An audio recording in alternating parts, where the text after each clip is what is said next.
Hey everyone, welcome to another episode of Clockedin with me, your host, Jordan Edwards. I'm thrilled to have you tune in as we dive into the dynamic world of productivity, success, and stories of incredible individuals who've mastered the art of getting things done. Whether you're commuting, hitting the gym, or just relaxing at home, this podcast is the go-to source for inspiration and actionable tips to level up your productivity game. I'm on a mission to unravel the secrets of those who seem to effortlessly manage their time and achieve their goals. So if you're ready to clock in and unlock your full potential, you're in the right place. We've got a lineup of amazing guests, industry experts, and thought leaders who will share their insights and strategies to help us crush your to-do list and make the most out of every moment. Get ready to get inspired, motivated, and equipped with the tools you need to supercharge your productivity. This is Clocked In with Jordan Edwards. Let's dive in. Hey, what's going on, guys? So this is the fourth and final part of raising financial literacy during a recession. I started this because I felt that when August turned, that was the second quarter that we realized that the GDP went down, meaning that, quote unquote, we'd be in a recession. And for me, I've always had financial literacy deep in my heart. It's always been something super important to me, and I've always wanted to share that knowledge. So as most of you know, I have this podcast, hashtag Clocked In with Jordan Edwards, and I use it as a platform. And one of the ways I use that platform is to interview people. But I decided to do this segment where we were going to have four different parts. So part one was myself speaking about credit, debit, budgets, and just how you can utilize personal finance. The second speaker was Stephen Purse. And what he did was he talked about real estate investing, as he's got over 50 units and he's only 26 years old. And then we had a financial advisor, Jack Weber, on. And he talked about stocks, bonds, ways to invest, and different just rules you should set for yourself if you want to be financially fit. So this final episode is with a mentor of mine who I actually met right before COVID started, which is super convenient, and I'm super grateful for that. We've done a couple different ventures together, and Howard's always been a great friend and partner. Howard's done a lot of different stuff. So this is a very condensed version of what some of the stuff he's touched on, but he's received a law degree. He served in the Vietnam War. He built over 100 houses in a year. He was general counsel for, I know the Northeast people will get this, Bob's Discount Furniture. And he's done a ton more in between. Since 2009, Mr. Gordon has provided management and business consulting advice to private clients in a variety of industries. Currently, he's semi-retired because he's juggling a lot of grandchildren and 3 great-grandchildren. And he's lived in Tampa on the Great Davis Island for the last 27 years. And he actually had a business project that brought him to Tampa, which is building Tampa's largest medical malpractice firm, which sold in 2000. Right now, he doesn't practice law, but he enjoys being a consultant, advisor, investment consultant, and he's very knowledgeable. And the wisdom he drops is stuff I've never heard before, and I'm guessing most of you haven't either. So today we're going to talk about what is money, what is inflation. Howard, how are you doing today? Pretty good, thank you. So I won't get to see what people look like on the way it's set up now, but I can deal with that if you all can. If people want to open up, they can. But yeah. Well, it's friendlier if you want to. Hi, but it's America. You don't have to do it. Exactly. Besides, I think she's the only one that got my joke, so I'm really happy. But what I've had in essence is a 53. I graduated law school in 69, so about a 53-year business career from the time I stopped school. But I worked my way through college and law school actually in sales. I was selling furniture for our family had a furniture store, and I started on the truck and delivering furniture and getting into great shape. There weren't that many elevators back then. and refrigerators seem to be popular. But in any event, the Army was for me what the legal industry has as a bad thing is they do not do internships and residencies very much at all. Medicine is so far ahead, it's unbelievable. And as most of us know, learning by doing is probably the best way to learn. And apprenticeships and all that. Well, I had one for 4 years. I was my first client was the biggest business in the world, in the history of the world, the U.S. Army. And unfortunately, sadly, we were losing several hundred helicopters a month that time, and a lot of their pilots. And so my job was buying helicopters. And actually advising the guys who signed the papers, and in the government, that's called contracting officer. And they sent me to contracting officer school so I could be a better lawyer who helped the contracting officers. And I really enjoyed it for 4 years. I was dealing with a lot of stuff. But I can tell you, even in the 50-page contracts that I had to work with, the bottom line was it was either a good deal or a bad deal. And the people were either the right people for the deal or the wrong people for the deal. And nobody can shake me from that because I've seen these deals with so many zeros you can't even count them. And it really comes down to the basics. So then I found out after I got out, I had a chance to start some of my own businesses. And a good lawyer is hard to find, but a good lawyer is not the decision maker. That's you guys. That's entrepreneurs. And he can be or she can be a very strong right arm for the business decision maker, but he's not that person for a variety of reasons. Some funny, some not so funny. But yes, always keep that in mind. The lawyer is on your staff, and it's to make you smarter and whatever way. So I did that for 4 years in the Army. I really was a lawyer and learned a lot of stuff about big business.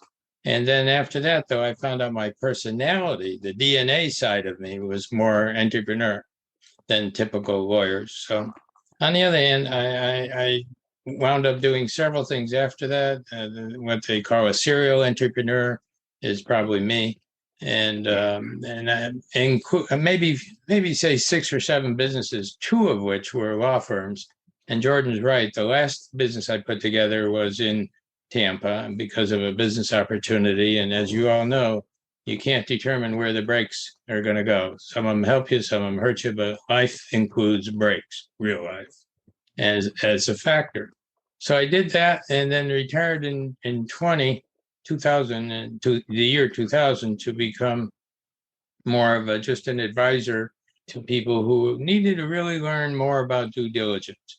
One thing about law school is you learn how little law you know, but you learn a lot about how to find answers and how to be thorough in your research. Nothing was more important for my career than that. Because before we went into law school, I have red hair. I have some of it left. And so I always shined as the superstar type person. Well, I used to believe that bullshit, that, I know everything. Well, law school cured me of that. And I was really happy it did, looking back. And so due diligence, that's the key. So finding out, it's a real simple factor. I'm going to get into our topic in just a minute. But the bottom line is that the more research you do, the higher the odds of a better decision. And you'll see what I try to do is break things down to their simplest basic truth. That's it. There are no perfect guarantee of any decision you ever make is going to work and guarantee 100 out of 100.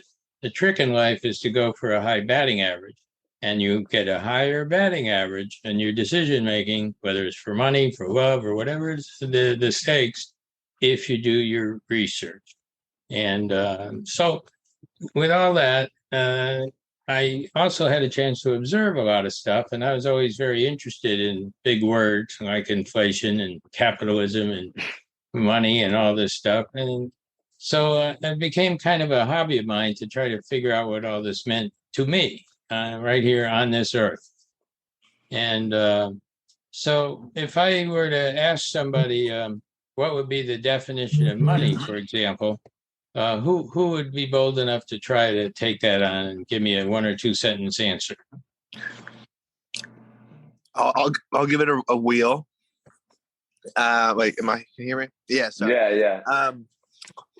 So I guess if money is just, it's now that we're off, I guess the gold standard, it's just a construct in the faith of the government that will back it up, and you perceive value for goods or services, roughly.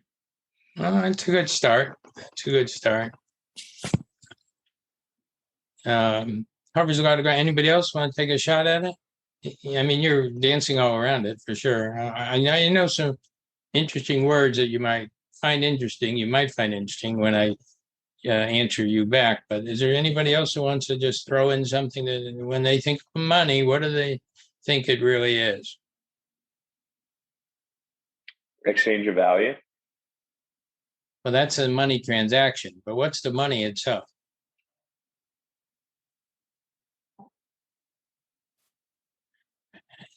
We've all heard the word currency. Yeah. All right. How about medium of exchange? Yeah. Okay. Okay. And convenient medium of exchange. And how do you know that it's going to work? That if I offer a guy a $5 bill, he's going to give me whatever, a pack of cigarettes. How do you know that he's going to do that? You have faith that he will, and that's a tip-off to what the answer is. Yeah, I mean, you don't really, right? Well, it depends. If it's not counterfeit money, assuming it's legitimate money, the faith we're talking about here is the full faith and credit of the United States government is behind that particular currency. How about that one? Okay, yeah. That makes sense to everybody? Yep. And that is not true, for example, of another currency, which has some wonderful aspects to it, but also some pretty risky ones, called Bitcoins. What's it missing? Uncle Sam. Yeah, no one backing it up. That's right. What they share in common, I'm not against Bitcoins. I'm just saying, trying to be objective about differences to teach you what Jordan and I want to write a book someday about what are all the things they should have taught you in college and never did. Yeah, exactly. That's a long list. But Jordan and I have been working on that too for quite a while. We have several hundred hours into that, wouldn't you say? Yeah, every Sunday morning. Yeah, we do trying to do a big job of that. It's just that if you have a better feel for the environment you're in, whether it's a jungle or whether it's a church, you need to understand the territory. You need to know the territory, and obviously, money is a big part of the business world. And I presume all of you are in one form or another in the business world. You certainly are, and you certainly benefit from its products and services, whether you're producing them or not.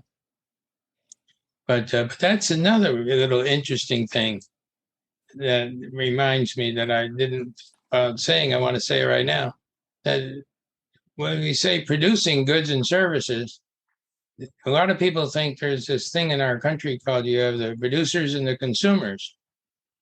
That if you think about it, that's an impossibility. You can't be a producer, some guy who makes tires, and him not buy food to eat. Oh, that's a consumer. Which is he? He's both. And I would defy anybody to come up with an example where only one is true. I guess you're just like, I don't know, in the prison system. I don't know. Maybe. No. Well, give me an example. Why do you say that? You're just in prison. I don't like. You're not really adding that, but you're getting your needs taken care of, but not really adding value. Maybe I don't know. I think you're adding quite a bit of value to society if they don't have to worry about their daughters being molested or something. Well, I was thinking more just like a job, but yeah. That's definitely. I'm not saying they shouldn't. Yeah.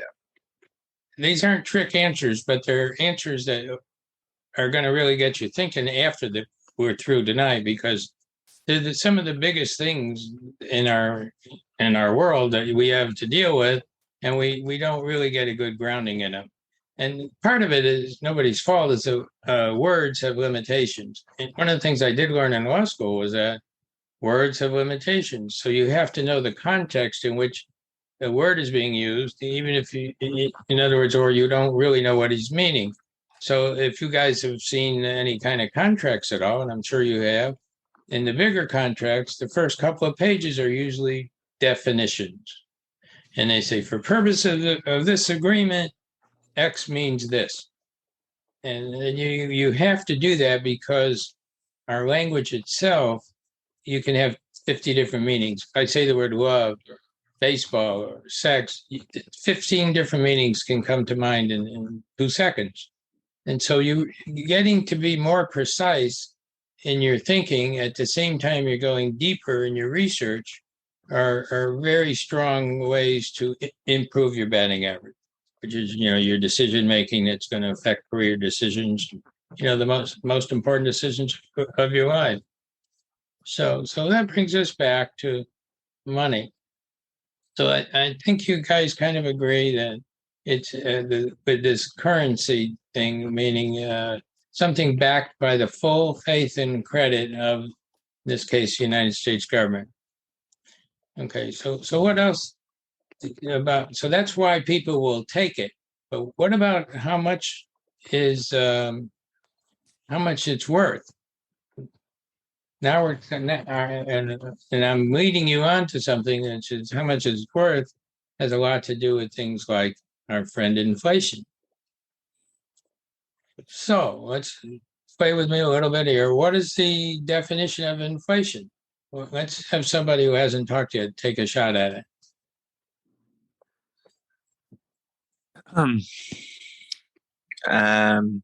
If no one wants to step up, I'll take another shot. I know we're turning everyone. Sam, you want to try? What was it? What was inflation? Is that it? Yep.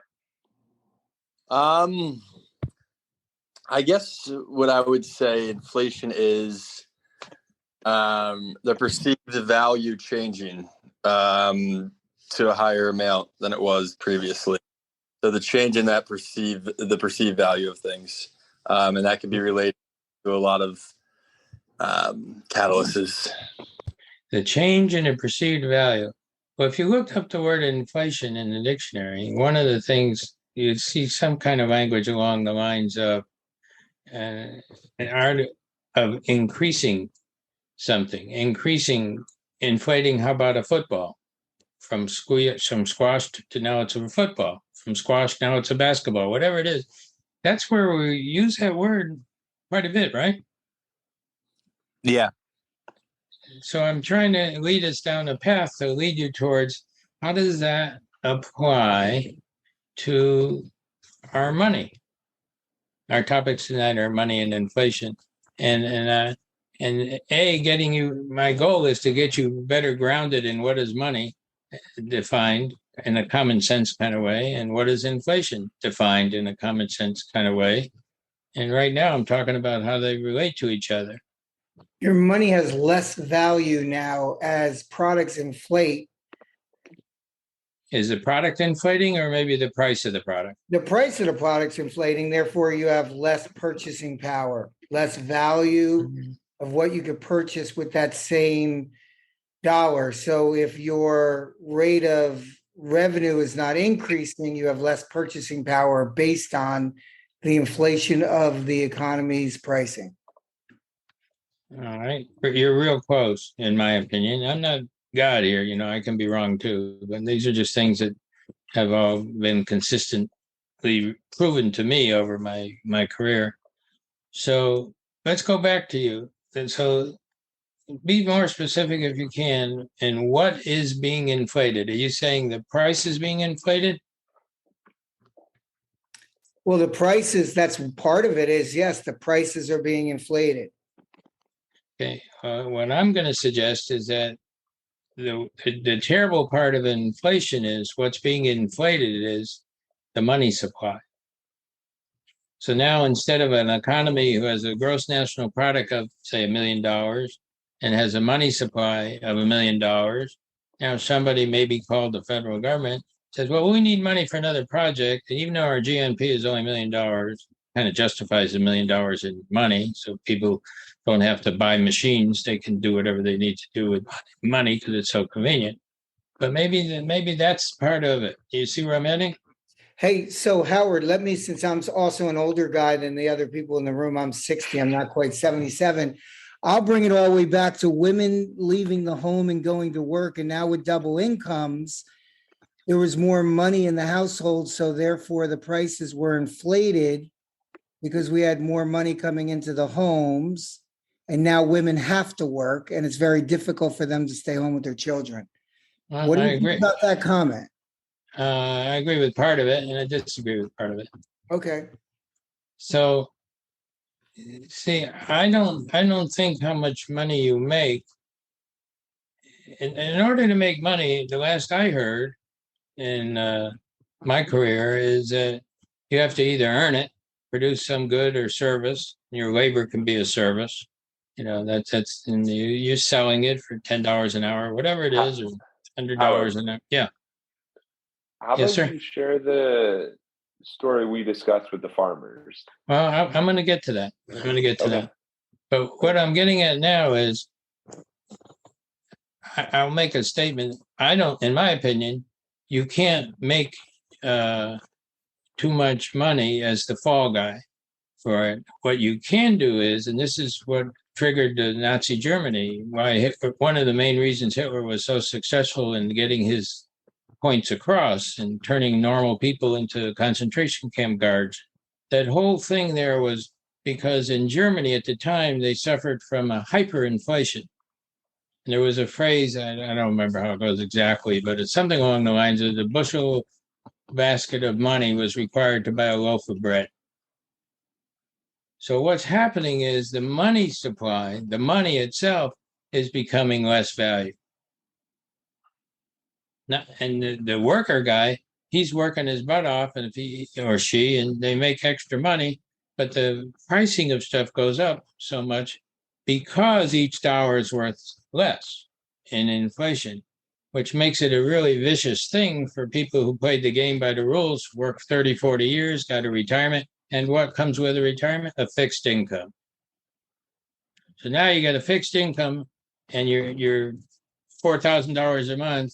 Each dollar is not going to buy what it used to.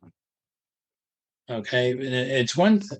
And the main reason I've seen over the years is exactly this, that the money supply is affected because, again, if you had $1 million gross national product in a country and they had $1 million in currency, so people didn't have to trade products, literally carry them on their back and they can use money instead, right?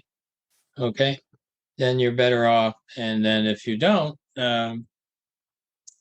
put a limit of $1 million in your currency. Remember, your gross national product is $1 million in my example. But now the government wants to go into national debt or whatever we want to call it. And they say, let's throw another $2 million in the pie because we have some fancy programs that we think we should have in our country. But GMP didn't change in this example. So now you got $3 million chasing $1 million worth of products because that particular government wanted to have an extra $2 million to spend on whatever programs wanted to spend.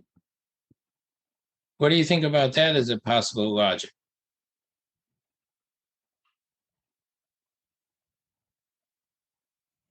Michael, you there?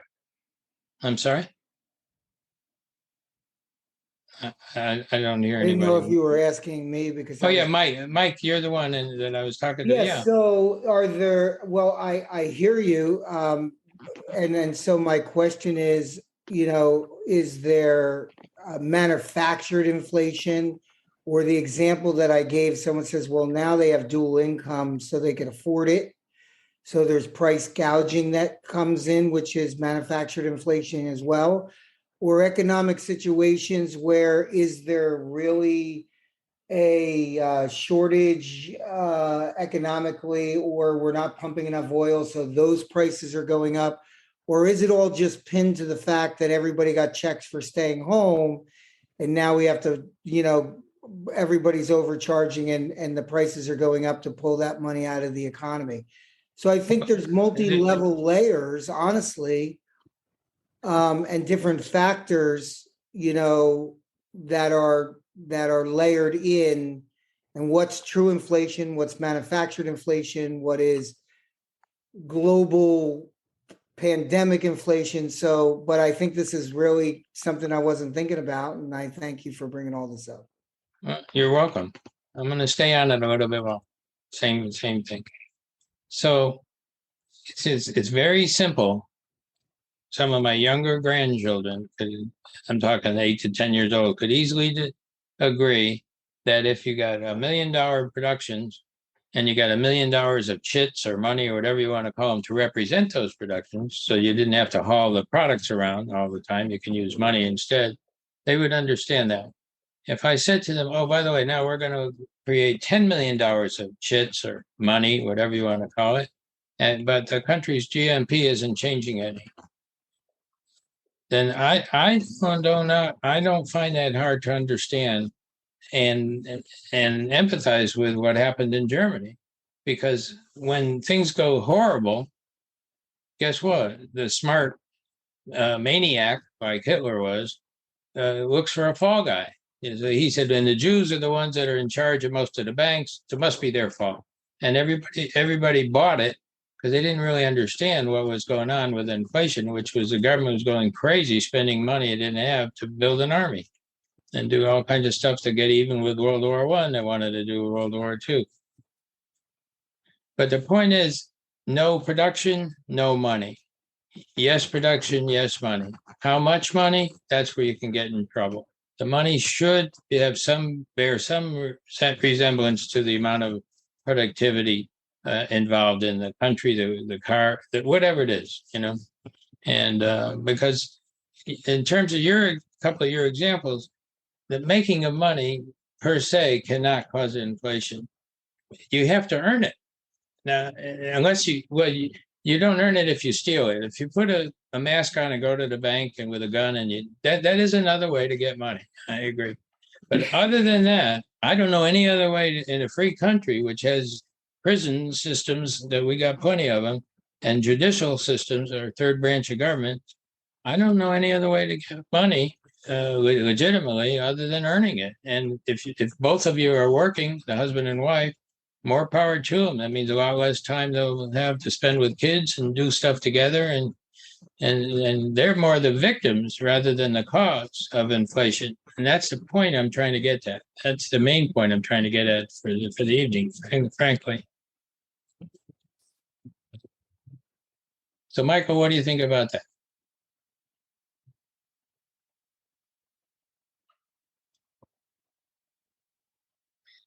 Michael gone fishing? It looks like you stepped away for a second. No, I just muted. I'm working while I'm listening, and yeah, good stuff. Good stuff.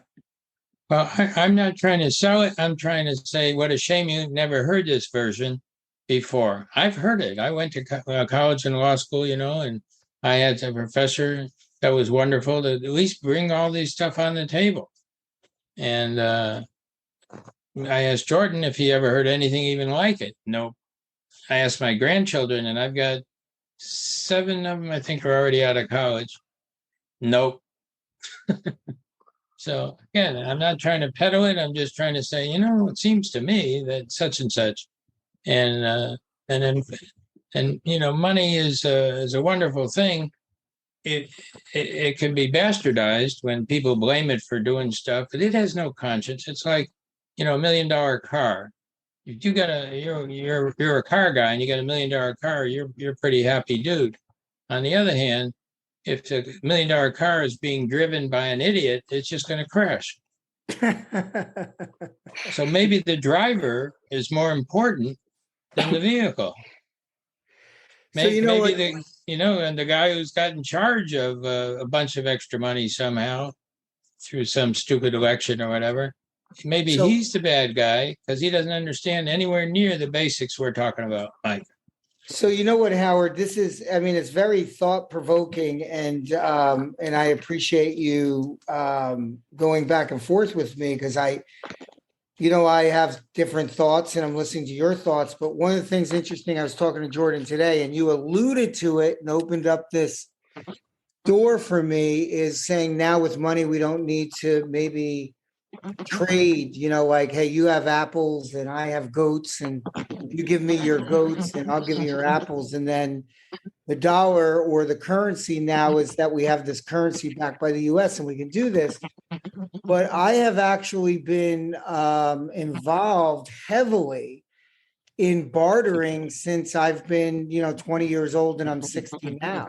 No, good for you. And creating a dollar for 10 or 15 cents and getting more value to be able to go out there. And so there is this, in these type of times of inflation, there are alternative ways that you have as an attorney, maybe you bartered your services through some organizations where you didn't have to barter directly with a printer, but you could give maybe legal services to person A, and he can go into that association and get, and then you could use your dollars for printing.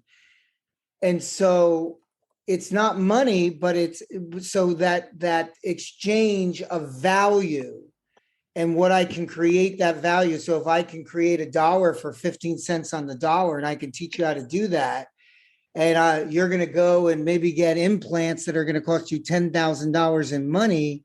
If you created that barter dollar for 20 cents on the dollar, it's costing you $2,000 instead of $10,000 because you have. I'm tracking you. It's Yeah. just that what I think you're missing is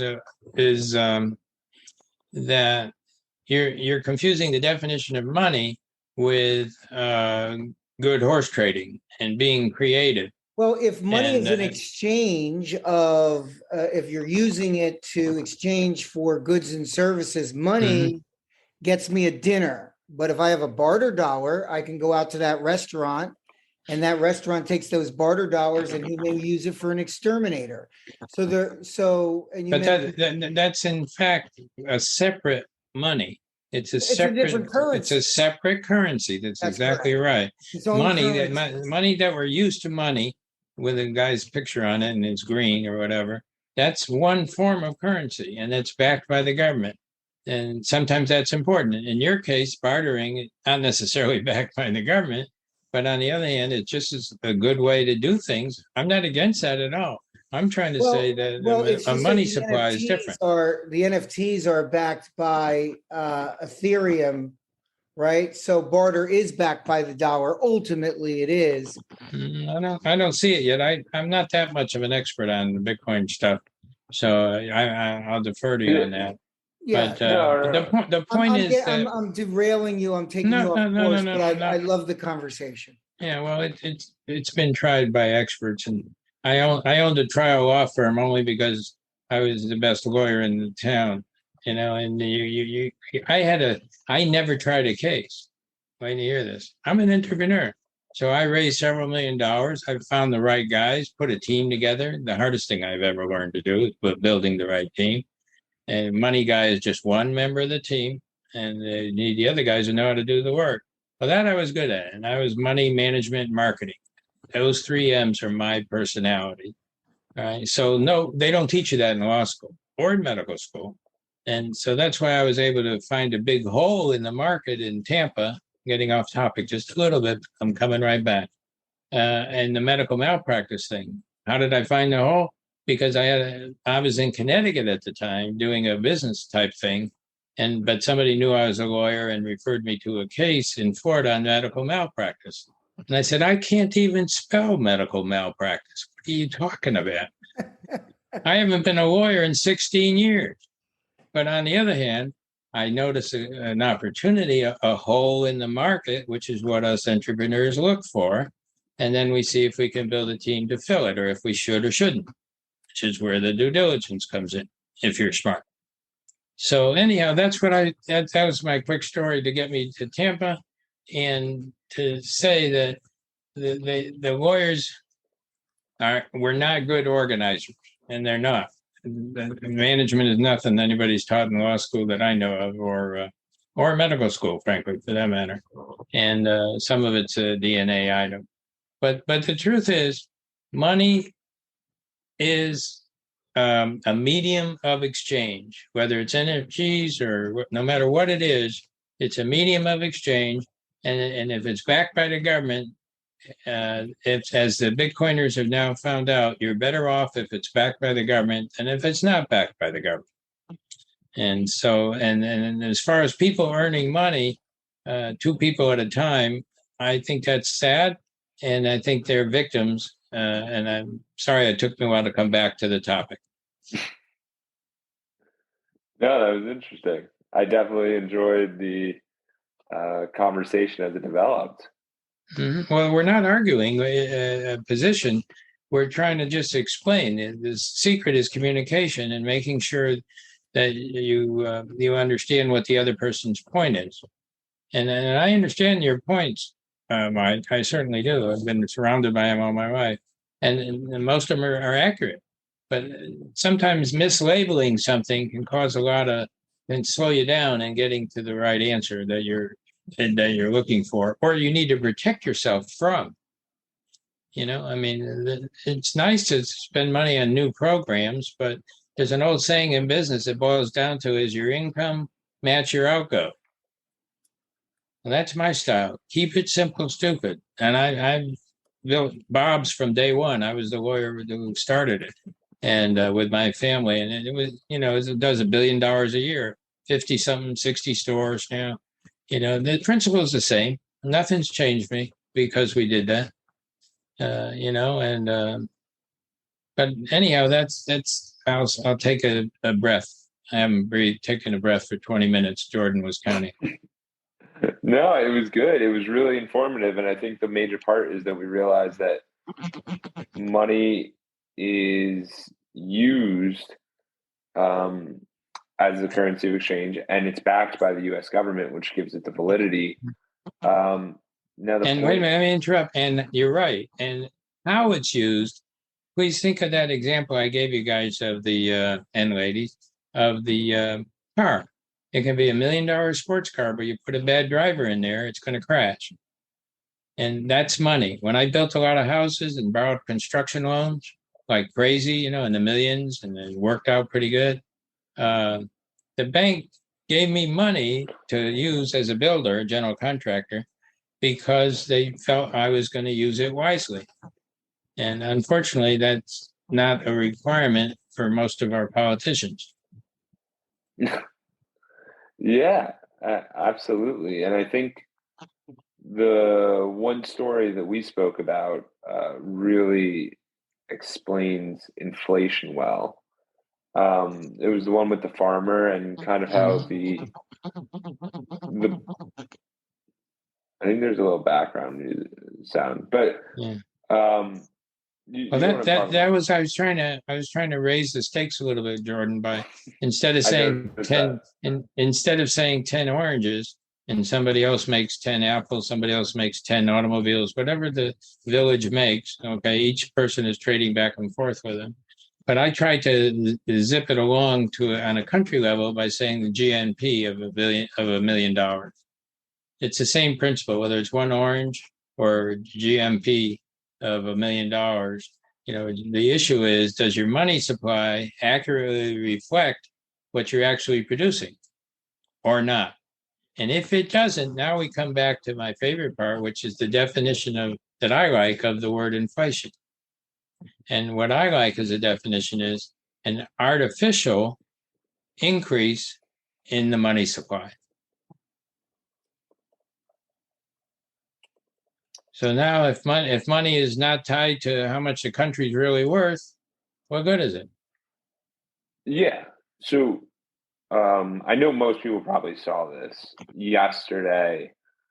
Biden came out with his student loans. He basically said that he's going to cancel $10,000 of student loans to anybody who's making less than $125,000. And then he said $20,000 he will cancel if you had a Pell Grant. And there's more details to it, and you can look that up. But this canceling is not associated to any. It's artificial. Like, it's not there's no value that was produced to cancel this debt out. So in essence, people are concerned that inflation is going to go up. Do you think that would hold true, Howard? Well, I don't think they're related as much as you might think. Really? In other words, if the country lent money to somebody legitimately for a good purpose, and I'd certainly agree, lending money to students is a good purpose. Okay, and then 10 years later they say, oh, by the way, you don't have to pay it back. It's illegal for the country to do that, but it obviously has an impact on the value of your currency, because the country, it's like uh, increasing taxes, without any reason to do so. In other words, it was government property. The note receivable back to the government for 10 grand, that's an asset of the government. And somebody worked hard to pay taxes to create that money in the first place. So now the government's got legitimate money, it collected legitimately from taxpayers. And instead of being in, and I'm not against, by the way, I'm just trying to explain what's happened. The government has basically just thrown away an asset. And if 51% of Congress wants to do that, and the president, that's your remedies at the polls. If you don't like that philosophy. So I'm not for it or against it. I'm just trying to identify what they're doing. It was an asset of the government, and a note receivable is a very big asset to somebody, and we all know that on this phone call.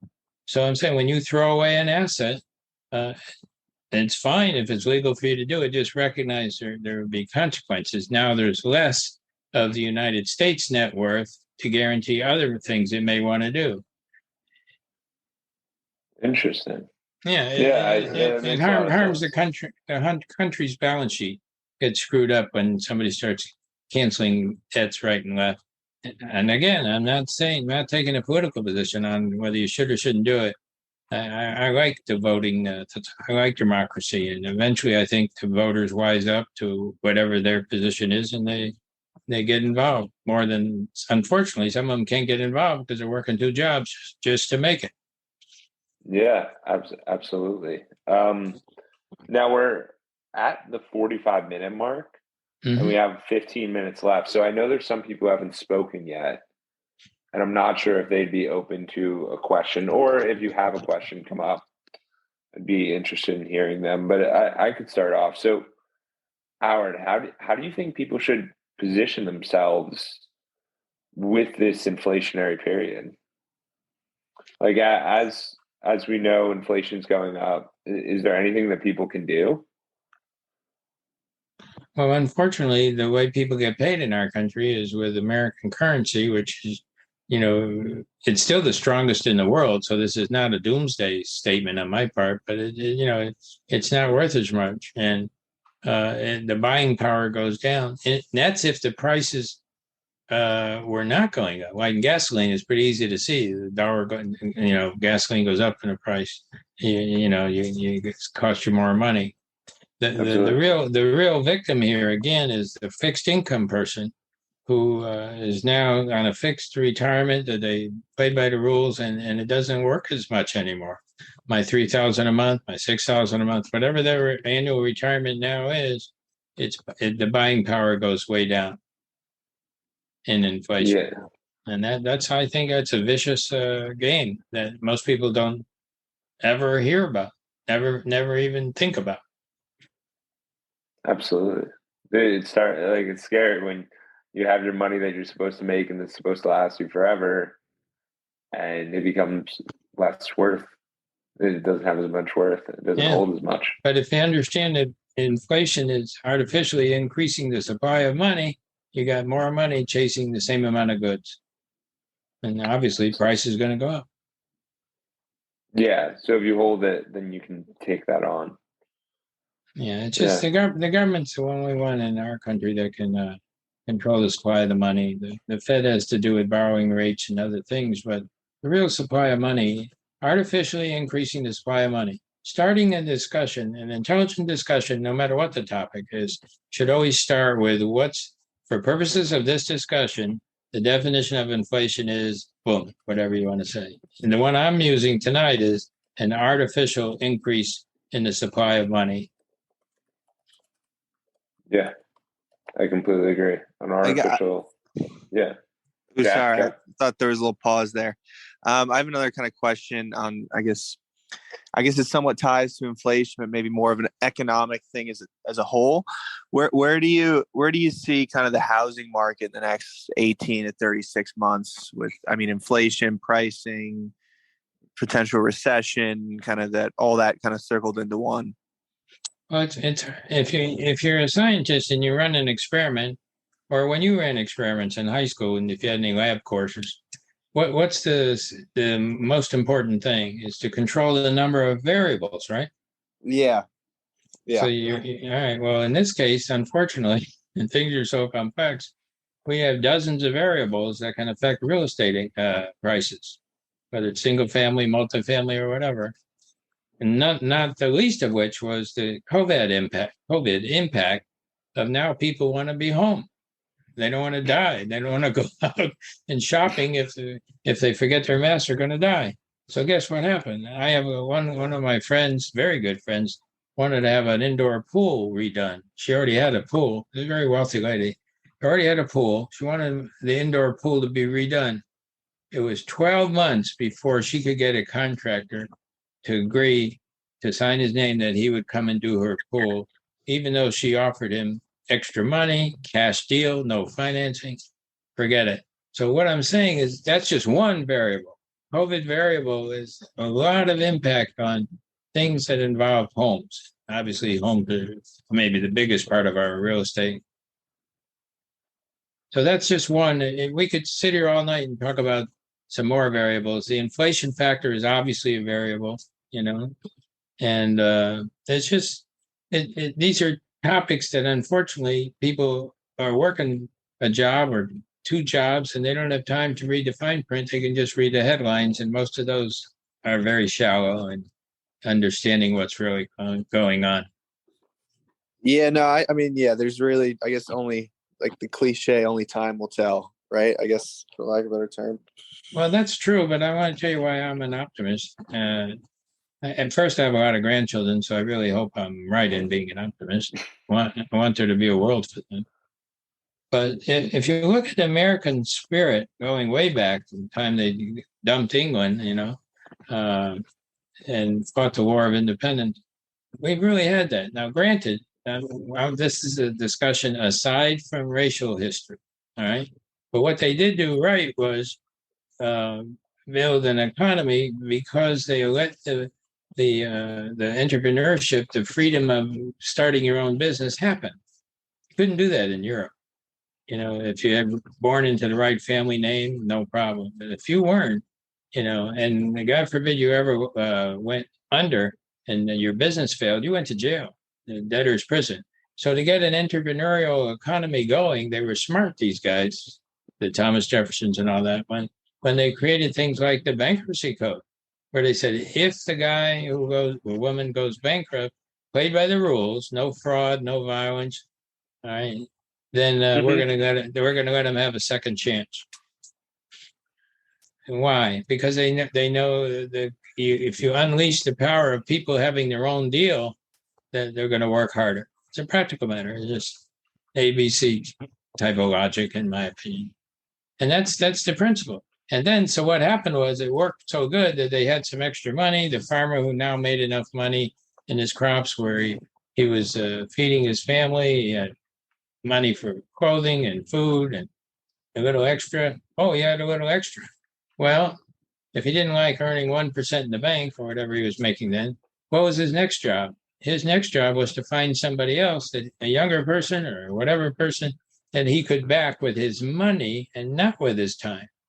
So those people that were successful in the use of their time were able to put back some extra money, and then they could use that extra money to finance some young guy, like a Jordan, who wants to put a new business together.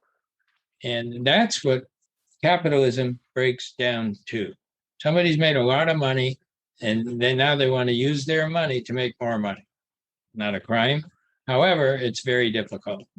The due diligence requirements are unbelievable when you now have somebody else using your money to try to make you some more money. But that is what capitalism is all about, put very simply. Yeah, absolutely. Yeah. Jack, have you ever heard anything like that? I haven't heard the I mean, I guess I've heard it, but I haven't really heard it in that kind of context with the farmer as starting like all the way back. Like obviously, like anytime you invest money in something, you want to do diligence. But the whole like going to jail and bankruptcy and starting back all the way back with the farmers. I mean, it makes sense. Just never really thought about it that way. Yeah, and that's why it's not an accident, in my opinion, that in just a couple hundred years, we're like 10 times, 50 times more advanced in all kinds of ways. And we ain't perfect. And on the racial thing, I'm not getting into that in any detail. But even on the racial thing, although it took too long, the progress that's made here today for a woman compared to a woman in Saudi Arabia or some of these other places is still fantastic. So Yeah. I'm not, America at its worst is bad, but its worst is a lot better than a lot of other people's worst. Gotcha. Agreed. So, Absolutely. so the topic was money and inflation. I'm summing up that inflation is an artificial increase of the money supply. You can do it by just printing money or borrowing money from somebody else that you shouldn't be able to borrow because you don't have any collateral, you don't have anything to stand behind it. And if you make a million a year in your gross national product, to borrow $1 million makes sense or can make some kind of sense. But if you borrow 5 or 10 million, then you're getting in big trouble. And the lender usually has an ulterior motive. Like, guess who's our biggest holder of treasury bills and national debt? Oh, I think it's called China. But what can I tell you? They're not stupid. Yeah, so I guess again, real quick, another question: how do you reverse the inflation, or is it just something time? No, you reverse it by. Unfortunately, I'm a big fan of education, but not formal education. I'm more the apprenticeship type method and getting out there and learning by doing. And the results of what you're complaining about, I think, are due to the fact that most of the professors have never started a business, never been successful in seeing what it takes to actually put a business together and go through all the ups and downs. That's foreign to them. So they teach whatever theories they're teaching. And I'm speaking after talking to 6 or 7 grandchildren who are already finished college, and I know what they learn and what they don't learn. I'm a big fan of education, but I'm not a fan of formal education in general. There are many exceptions, of course. Gotcha. Yeah, absolutely. Jack, appreciate the question. I know there's 5 minutes left. Colleen or Lisa, do you guys have any questions? I just want to make sure everyone can share if they have something. I had something, Jordy. Samuel, shoot. So, understanding if the government gives out money wasn't earned, and that could be a factor to inflation. Now, what if someone who earned that money, like let's say Elon Musk, wants to give out money? Will it give that same effect, even if that money came from an act of earning it? Would it still involve inflation? I guess that's where my mind's at. If it has to be, and it's a good question. It's certainly relevant today. Elon's all over the news. I don't know him, but I'd like to. But the point is, private enterprise without government involvement cannot cause inflation, as I understand the concept. In other words, Elon has got all this money and net worth, but there's not a bunch of dollars are sitting there. He's earned it. He's built factories and got tens of thousands of jobs and stuff. And I just I'm not saying I'm proud of him because I don't know him. I can't be proud of him, but I am proud of what he's done. And one of his friendly enemies, Bill Gates, says the same thing. That he's a magic guy. He's amazing how smart he is, and he's got lucky too. I saw some documentary on him. They had 3 chances from the government to put something up in orbit, and the first 2 didn't work, and he just lucky the third one worked. So breaks are always part of it too, but that's why I hate to see money not understood, because it is hard to come by. Again, unless you want to put a mask on and go to the bank. Yeah, absolutely. Colleen, do you have a question at all? Sam, great question. I do not, but I do very much appreciate all the insights. Honestly, a different perspective I've never spent a lot of time thinking about with some of the backstory and history and stuff like that. So I've definitely learned. So I appreciate that. Thank you, Howard. Oh, it's my pleasure. Awesome. If that's everyone, we should be good. Yeah, so Howard, do you have any final thoughts? And then I'll close this out. No, I appreciate the opportunity to share some of what I've seen out in the trenches. Yeah, this has been fascinating. And this is the final episode of raising financial literacy through a recession. And we learned about money, we learned about inflation. And if you have any questions, you can rewatch this episode. And I really appreciate everyone taking the time and really dedicating themselves to continued learning. I think it's super important. And Howard brought it up that we don't always have to have formal education to be learning. Learning is something we can do with every conversation we have. And we realize that, then we'll go into more things more informed and be eager to learn. And you can learn from everyone. So I appreciate you guys for hopping on. This has been incredible. And I want to thank you, Howard, for hopping on and taking your time. My pleasure. My pleasure. Great. Thank you. Thank you all. Thank you for reaching the end of the podcast. For that, we'll give you a complimentary coaching session in the link below with Edwards Consulting. Hope to see you there, and have a great day and keep clocking in.